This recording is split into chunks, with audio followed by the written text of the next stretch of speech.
Seja bem-vindo, seja bem-vinda. A Caça Talentos está no ar. Eu sou a Thaís Targa e eu ajudo você a encontrar o seu novo trabalho. E falando em novo trabalho, hoje a gente vai falar sobre liderança, sobre o líder tóxico e o que você pode fazer para se tornar um profissional mais consciente, o que você pode fazer para se tornar um líder melhor e você, como liderado, o que você tem para aprender aí no universo da liderança. Então, vem comigo, que eu tenho um convidado muito especial. Eu estou aqui com o Daniel Spinelli. O Daniel, ele é autor, ele é mentor, ele é pesquisador, ele trabalha na área de desenvolvimento humano, empreendedor nessa área e vai abrir o jogo aqui com relação a um conceito muito mais completo de liderança. Daniel, gratidão ter topado de bate-pronto. A gente pegou você aqui em Curitiba, não podia deixar essa oportunidade passar. Então, eu queria que você se apresentasse aqui. Quem é o Daniel? O que eu falei? O que eu não falei sobre o Daniel que você acha importante mencionar? Legal, vamos lá. Primeiro, obrigado, né, pelo convite, pelo espaço. Parabéns pelo trabalho maravilhoso que você faz, Thaís.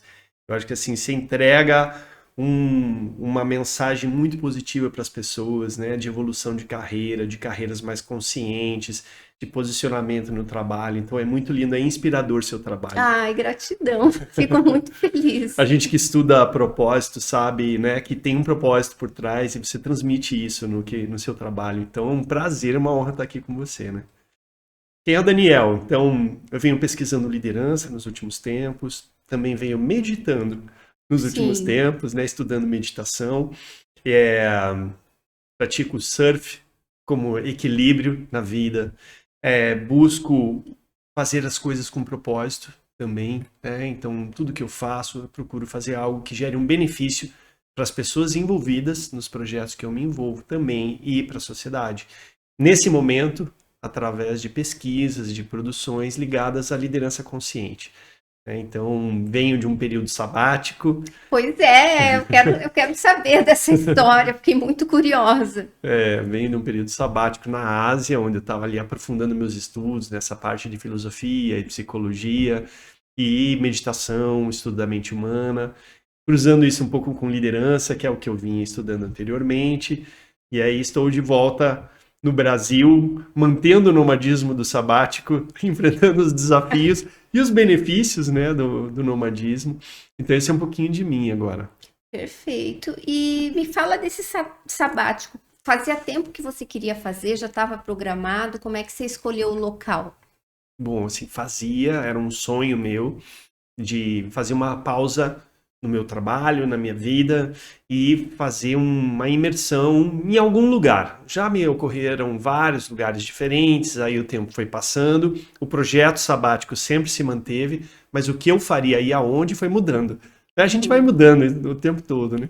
E aí isso no ano passado, né, início de 2022, quando eu comecei a perceber que era o momento de fazer, então eu percebi que era o momento de ir para a Índia, né? Então pensei, eu vou para a Índia, lá na região dos Himalaias, onde estão os grandes mestres de meditação, os grandes professores, né, da consciência. Eu queria ir lá e fazer essa imersão. Conhecer o povo nômade lá também, né? Conhecer essa região que é tão inspiradora. Tantas pessoas influentes ou passaram por lá ou foram para lá estudar, né? Sim. Inclusive várias com quem eu estudo hoje, né? Autores, autoras de livros, tem como referência pessoas dessa região. Eu pensei, vou para lá. Uhum. E daí você. E onde você ficou lá? Como é que foi? Eu quero saber tudo mesmo. Vamos falar disso. Bom, Tipo, você reservou um ashram para você ficar? Como que faz isso? bom, eu decidi que a minha viagem principal ia ser interna. Mas era Sim, uma busca muito minha, pessoal, né? Não é que eu recomende que seja feito dessa forma. Eu venho trabalhando esse meu processo de mergulho interno, autoconhecimento, retiros de meditação já há mais de 13 anos. Aí eu pensei, não, eu quero fazer alguma coisa que seja em forma de retiro. Então eu pensei, vou fazer sem muito controle. Quero abrir mão um pouco do controle e vou de mochila, vou sozinho, foi uma viagem solo, de mochila mesmo, poucas coisas comigo. sem ticket de volta. Eu comprei um ticket só de ida. Falei com o pessoal que trabalha comigo, né? Ó, pessoal, tô pensando em fazer um sabático, não sei quando é que eu volto. O pessoal falou, vai, Daniel, vai, Daniel. Vai. Então eu fiquei feliz por um lado, mas fiquei meio desconfiado. Puxa, eles estão querendo se livrar de mim, será? Mas, enfim, eu fiz uma reserva de 5 noites, já no Himalaia, a 3.500 metros de altitude. Era o que eu tinha. Um ticket de ida, uma mochila e 5 noites reservadas. O resto eu deixei fluir naturalmente. Então, eu fui deixando fluir, fui deixando as coisas acontecer.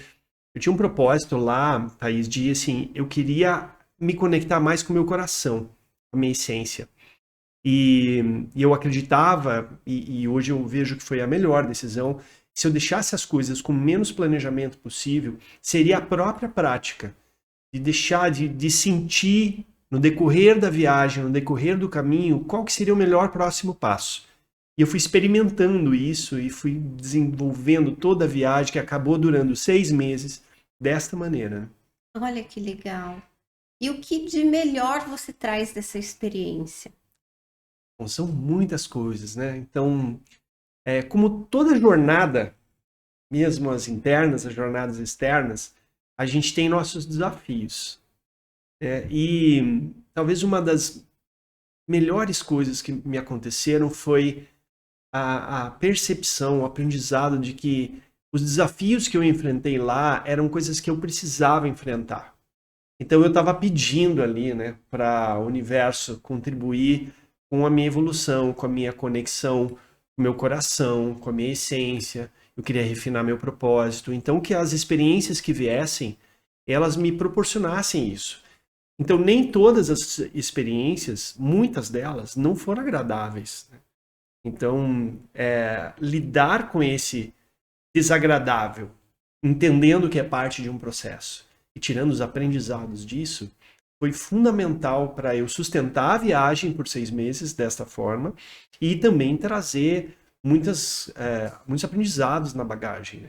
E muitas amizades, muitas experiências na bagagem, onde tiveram vários momentos difíceis e esses momentos acabaram se transformando em alguma coisa que me fortaleceram, né?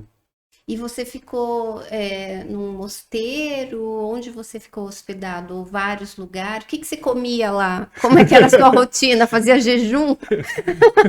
Então, teve de tudo, Thaís, teve de tudo. Assim, como eu disse, né, as primeiras 5 noites eu fiquei numa guest house, Sim. né, numa espécie de pousada lá numa cidade pequena que se chama Leh, lá bem no norte, na região da Índia, já virada para a China, perto da divisa com a China. E de lá, de tudo que aconteceu, eu dormi em barraca, em casas de pessoas que moravam nas regiões que eu estava caminhando, fiz caminhadas, né? Eu cheguei a 5.300 metros de altitude para encontrar o povo nômade e para chegar em alguns mosteiros que estavam mais afastados, onde eu queria visitar. Então, para chegar lá, você precisa fazer longas caminhadas de 3, 4, 5 dias. E aí, no caminho, você dorme nas casas das pessoas que moram lá, né? Então, eles têm um colchão no chão, às vezes, da cozinha ou num quarto, e você aluga e fica ali. Então, dormi nesse tipo de lugar. Fiquei também em hotel, dependendo Daí, lógico, eu não fiquei o tempo todo lá. Sim. Fui para outras regiões da Índia. Fiquei em Airbnb, fiquei em hotel, fiquei em guest house, dormi em barraca, dormi em barco. Teve uma situação que eu circulei lá pela Ásia um pouco, acabei me hospedando num barco também.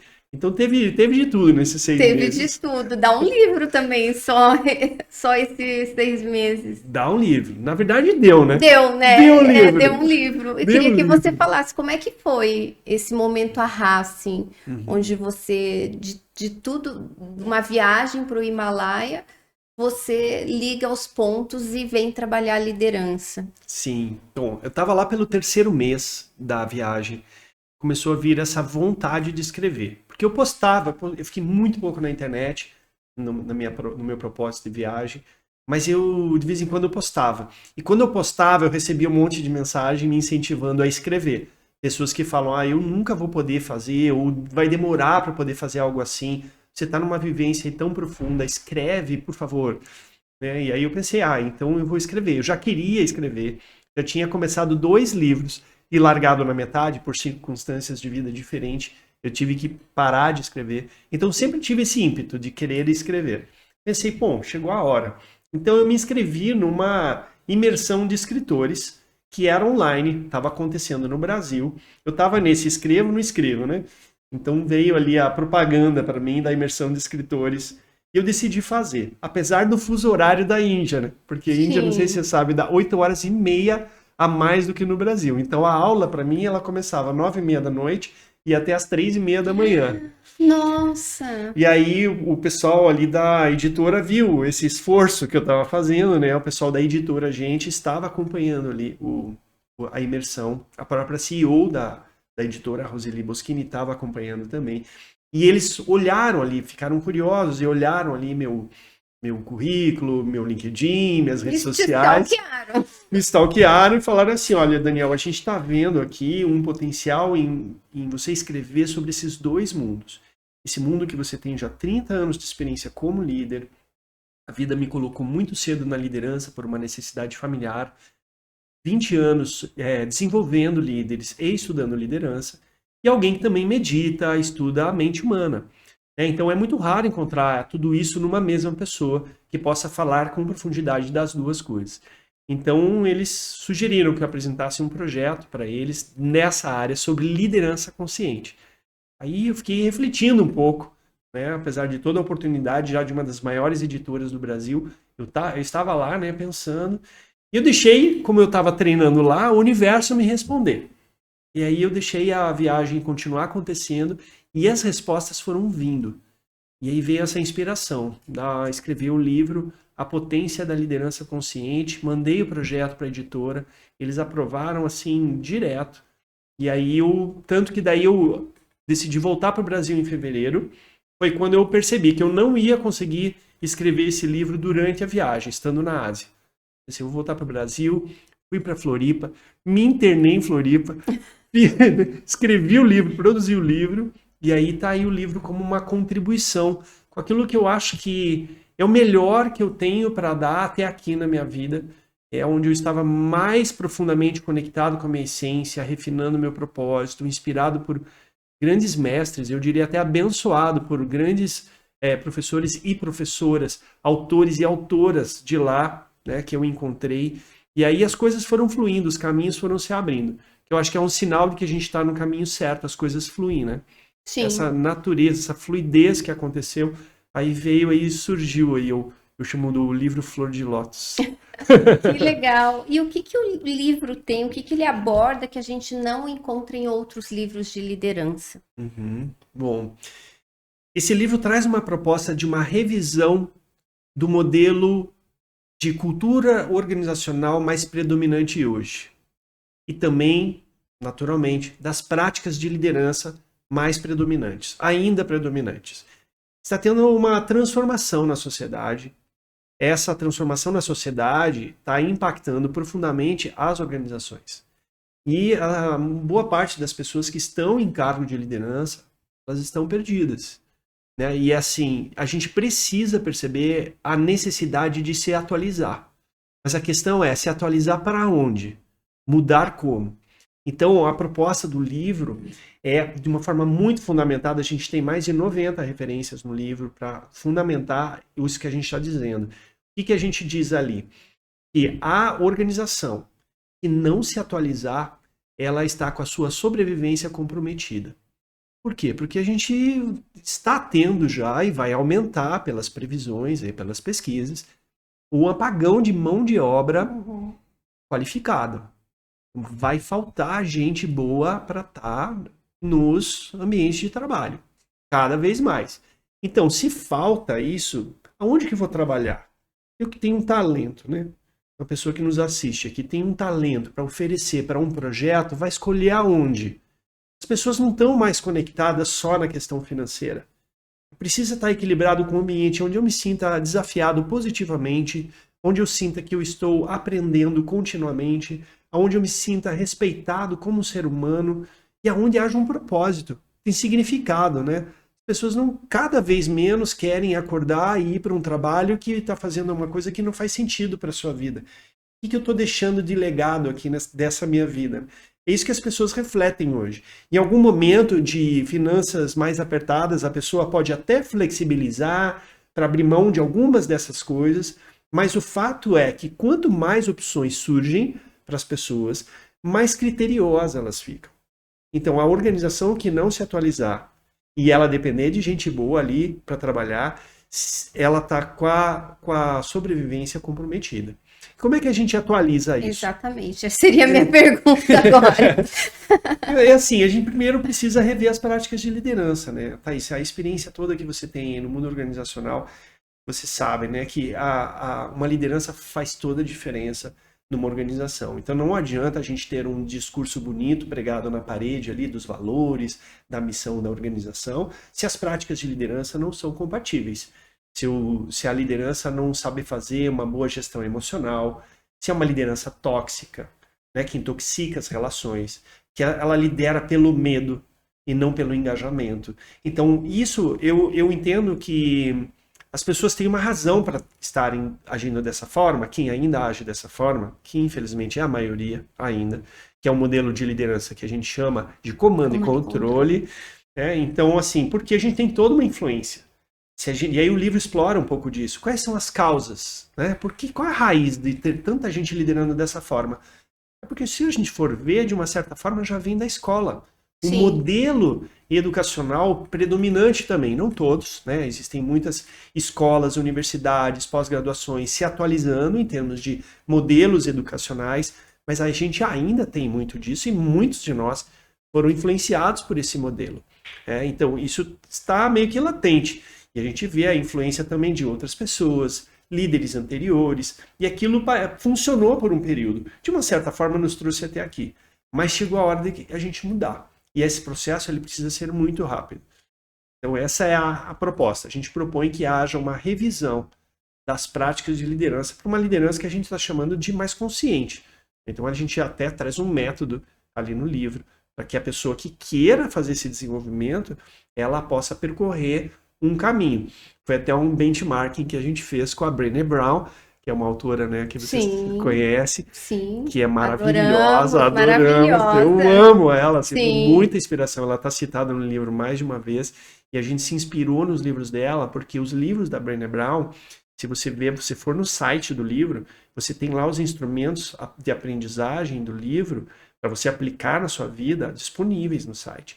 A gente fez a mesma coisa. Então, cada vez que a gente sugere que a pessoa leve para a prática, tem um QR Code, você escaneia, vai para o site do livro e sem pagar nada a mais, você baixa ali o instrumento para você fazer a aplicação na sua realidade. Nossa, que incrível. O livro entrega, então. A gente quer entregar no livro, porque o livro ele tem uma proposta ali, né? Que é de causar essa transformação, oportunizar para que as pessoas possam fazer essas melhorias, esse desenvolvimento dessas capacidades que a gente está propondo ali, né? Qual que é o primeiro passo para quem quer ser um líder melhor? Porque tem muitos líderes até, talvez nos assistindo, que ficam até na dúvida, será que eu sou um líder tóxico? Será que eu sou uma pessoa tóxica?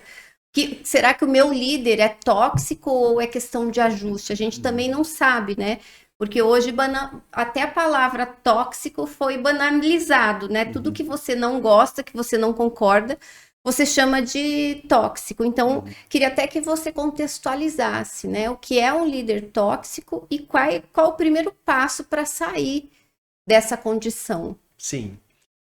Bom, é legal a gente se colocar numa posição de autorreflexão combinada com humildade. Então, eu provocaria que cada pessoa que lidera, em algum nível, ela pode trazer toxicidade das relações. Sim.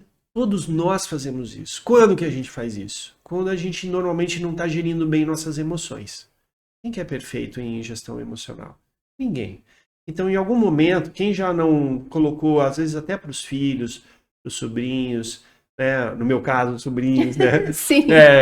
Uma palavra que saiu torta, que não era aquilo, e depois você reflete, não era isso. Ou levando para o ambiente de trabalho, para um colega de trabalho, para alguém de outra área que vem te pedir um favor, você está num dia que você não está bom, naquele dia você acaba colocando de uma forma atravessada.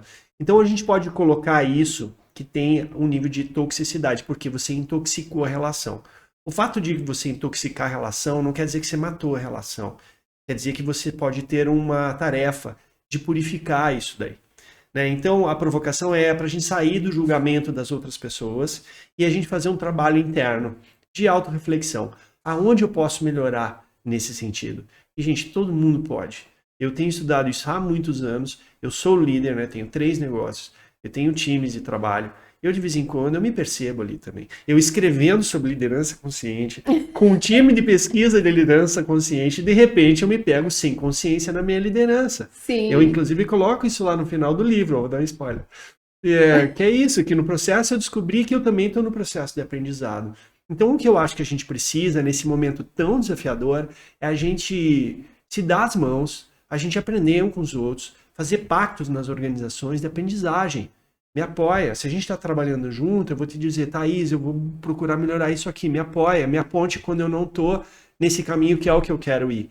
Provavelmente, se eu fizer isso, você vai fazer a mesma coisa. Falou, Daniel, eu também estou procurando melhorar isso. Vamos se apoiar e vamos crescer juntos. A gente propõe que o ambiente seja um ambiente de aprendizagem. Então, né, um pouco na resposta da sua pergunta, como é que a gente transforma?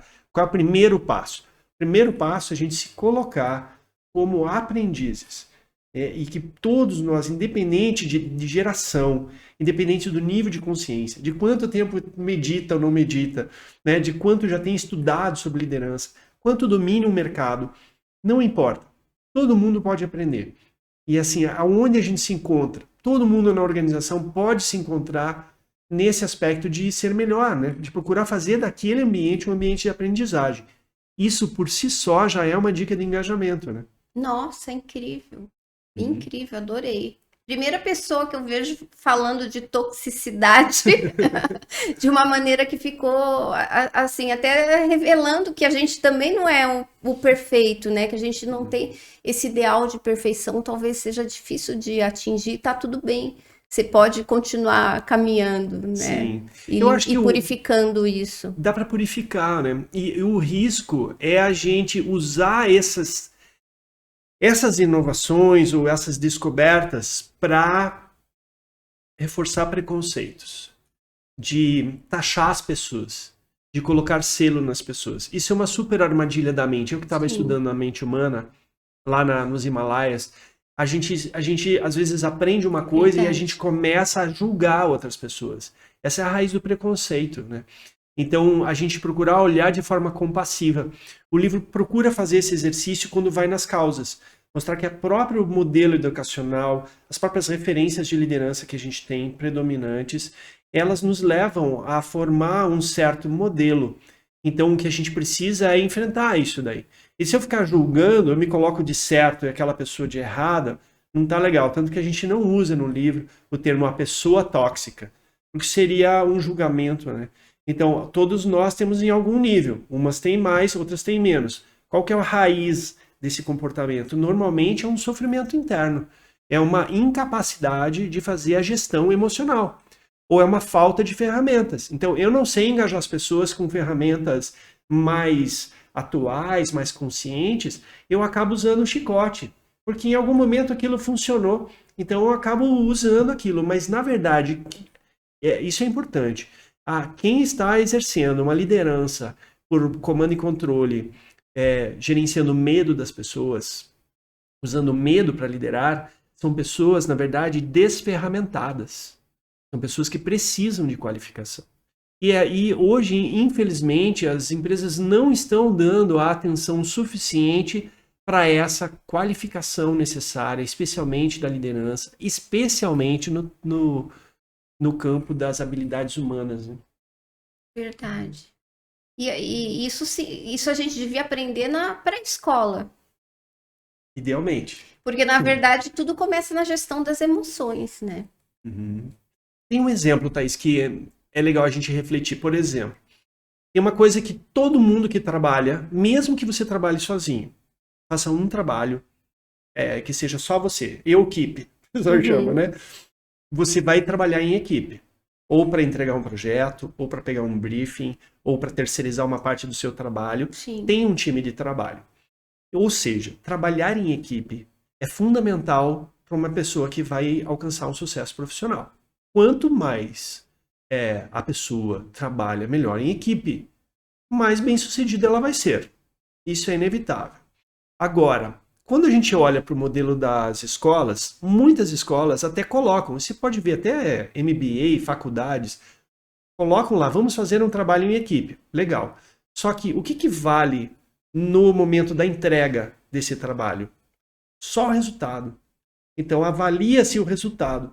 Muito raramente, algum educador está preparado para fazer uma análise do processo, dos aprendizados que surgiram, por exemplo, quando um dos colegas ali do time parecia estar fazendo um corpo mole, ou alguém foi lá e compensou um trabalho de uma pessoa que ficou doente, ou um conflito que gerou de ideias, o que é muito comum, acontece em quase todos os trabalhos escolares e profissionais.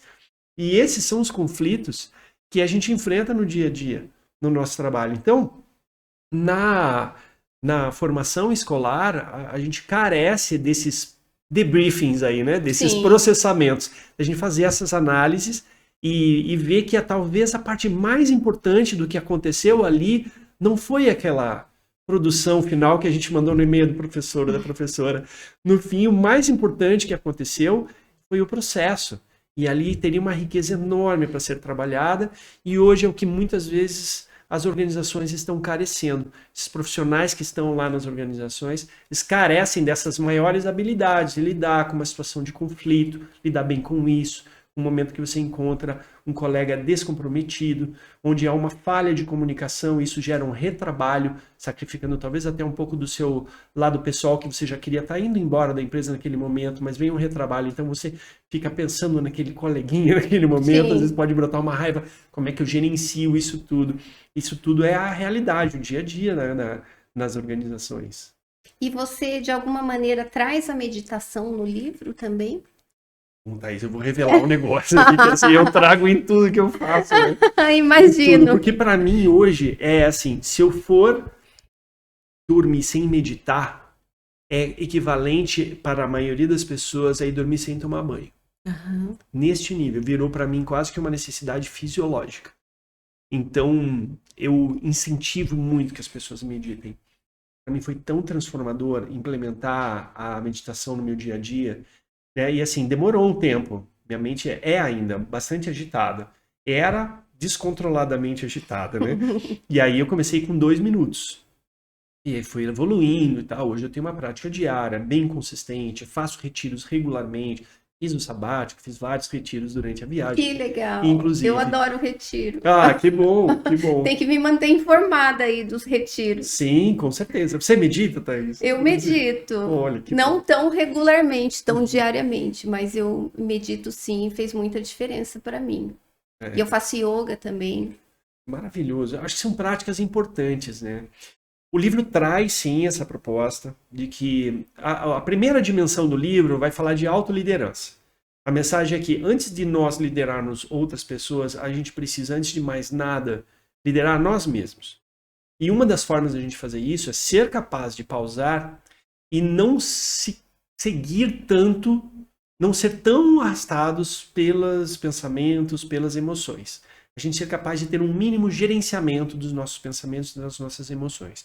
E a melhor prática que existe até hoje, cientificamente comprovada, que gera esse efeito, é a meditação. Para quem gosta de literatura e a fundo, tem um livro que o próprio Daniel Goleman, da inteligência emocional, publicou junto com o Richard Davidson, que é um dos neurocientistas mais famosos de todos os tempos aí, que é A Ciência da Meditação. Sim. É um livro maravilhoso, uma meta-análise com centenas de pesquisas consideradas ali no processo, que traz ali essa fundamentação. Eles desmitificam algumas coisas, né? Porque a gente tem algumas coisas, o pessoal exagerando um pouco nas promessas, mas ao mesmo tempo eles reforçam quão importante que é isso, né? Sim, perfeito. Faz quanto tempo que você medita? Regularmente 13 anos. 13 anos? Uhum. E você faz qual tipo de meditação? Tem várias, né? Qual tipo de meditação que você aprecia mais hoje? Bom, eu estudei muito a meditação da linha do budismo tibetano, né? Essa origem ali que vem, a gente chama de shamatha, né? Que é essa meditação que derivou para o atenção plena, né? Para o mindfulness. Sim. Então, que é uma meditação que você vai focar num objeto e vai trazer para a atenção no momento presente. Né? Então, é muito isso, assim, né? Foco no momento presente, a respiração, por exemplo. Então você fica focado na respiração e vai trazendo. Aí sua mente distrai, você traz a mente de volta. Tem um segundo tipo de prática bem importante que também faz parte, que é, a gente chama de Vipassana, que é um pouquinho diferente desse famoso Vipassana, que tem aí esse do Vipassana, retiro, né? do Tem o retiro, que aliás é incrível, né? Então recomendo também para quem tiver a oportunidade. Você já fez esse? Esse ainda não, porque eu estava nessa outra linha, então eu preferi aprofundar nessa linha que eu estou estudando. Já fiz retiros de silêncio longos, né, inclusive solo, para aprofundar minha prática, mas aí foi por uma outra linhagem. Sim. Né? Então, aí tem a meditação analítica, em que você estuda uma sabedoria e traz para a meditação. Então, digamos que dá para estudar a compaixão. Então, eu estudo um pouco de compaixão, mas para eu ficar só no estudo, a compaixão, poder integrar com a minha prática diária, eu vou fazer uma meditação analítica de compaixão. Então, existe uma prática meditativa para você integrar essas sabedorias que a gente pode estudar. Né? E aí, a terceira meditação que eu mais faço é a do amor universal, Metta Bhavana, que tem um propósito parecido com Love Kindness? Isso, Sim. Love and Kindness. E que é parecido aí para quem conhece a meditação do Ho'oponopono. Né? Tem o mesmo propósito. Aqui. Olha só. O mantra é um pouco diferente, né? As palavras ali são um pouco diferentes, mas ela tem como base, né, o amor universal e a compaixão. Poxa, que legal. Nossa, dá um outro podcast a gente só falar sobre meditação. Olha, eu topo. Sabe por quê, Thaís? Eu acho tem uma coisa assim que é muito desconsiderada e que está emergindo. E que bom que está emergindo. Que é o aspecto sutil das coisas. Né? A gente está muito acostumado a olhar para o aspecto material das coisas. Né? Então a gente vê ali a relação à pessoa, às vezes até de uma forma utilitarista. O aspecto do trabalho no aspecto financeiro, ou o que eu estou aprendendo, ou os benefícios. Lógico, tem que olhar para essas coisas. Mas a gente sabe que não é só isso.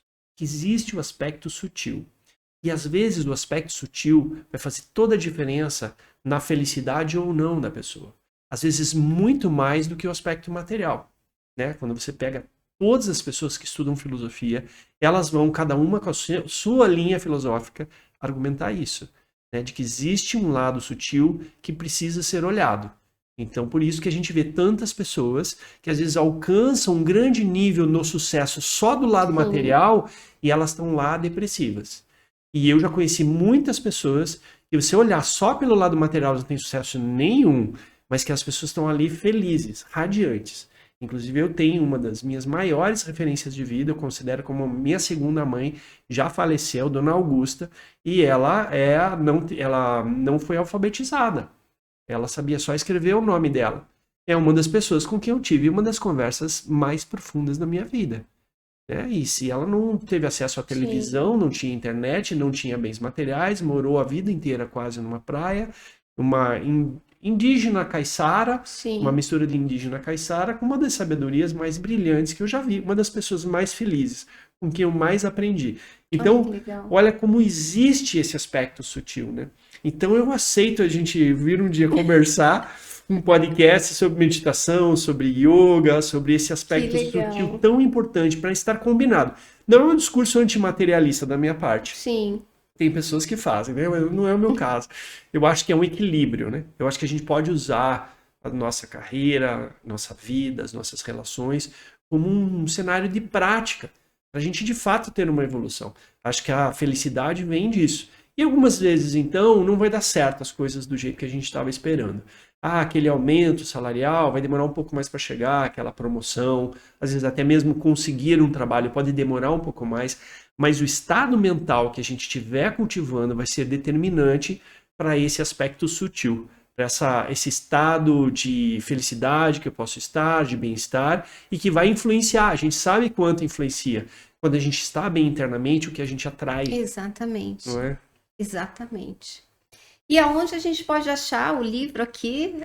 Quando que fica pronto? Quando vai ser o lançamento? Já tem data? Já. Lançamento nacional do livro, dia 10 de outubro. Então chega nas livrarias aí do Brasil. A gente deve ter um evento em Curitiba, mais para o final de outubro, então eu vou avisar Você vai me você, avisar, com estarei lá, certeza, certamente. com certeza. Agora, as pessoas já podem, que quiser, comprar a primeira edição na fase pré-lançamento. Então, quem quiser comprar na fase pré-lançamento, é só pesquisar a potência da liderança consciente.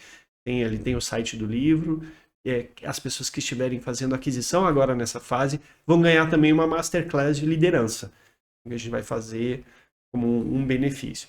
O livro tem alguns pilares importantes, assim, Thaís. Um deles é que seja acessível. Então, apesar de tantas referências que a gente trouxe ali, ele está muito bem fundamentado, ele está um livro leve. Qualquer pessoa que esteja num cargo de liderança no Brasil, ou que esteja almejando um cargo de liderança, vai entender tudo que a gente colocou ali. A gente colocou numa linguagem muito acessível, muito fácil, ao mesmo tempo trazendo a profundidade, né? Então, esse é um dos pilares. O outro continuando na acessibilidade, é a questão ali do valor, né? A gente conseguiu negociar com a editora um valor super acessível, Olha que legal. que é R$ 59,90. Sim. Ou seja, é um livro que qualquer pessoa também tem acesso, consegue adquirir e poder levar para o seu dia a dia. A gente fez esse benchmarking aí com a Brené Brown, então o livro é um instrumento de estudo. Quem quiser levar para a prática, tem ali um monte de dicas, de instrumentos para preencher. Para quem quiser ir a fundo, vira um curso. O livro vira um curso para quem quiser ali.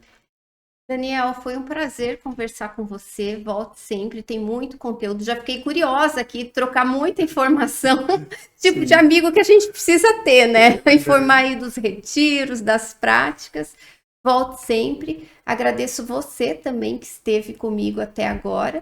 Deixa o seu comentário. A gente vai deixar o link aqui na descrição também do livro. A gente vai colocar aqui para você. Espero que você tenha gostado. Um beijo e até o nosso próximo episódio. Tchau, tchau. Tchau, gente.